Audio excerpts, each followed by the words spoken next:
Texan Global School. Nth root of a number.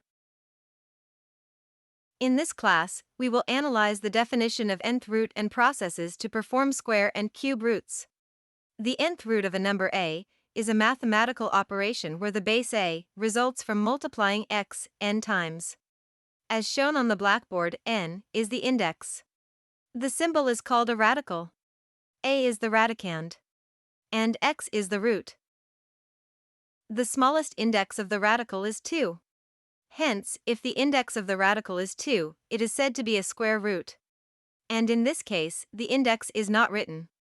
This means that the base a results from multiplying x 2 times. Let us see an example.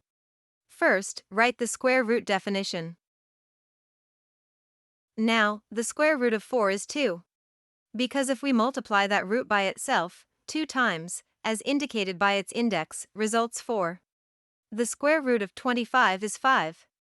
Since if we multiply that root by itself 2 times, that is, 5 times 5, as indicated by its index, results 25. Now, if the index of the radical is 3, then it is said to be a cube root. This means that the base a results from multiplying x 3 times. Starting at index 3, all indices must be written. Let's see an example. First, write the definition of cube root. So, the cube root of 8 is 2. Because if we multiply that root by itself 3 times.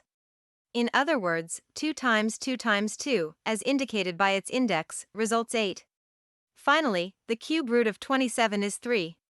Because if we multiply that root by itself 3 times, as indicated by its index, results 27. Texan Global School. Global online learning. Knowledge for the world. www.texanglobalschool.com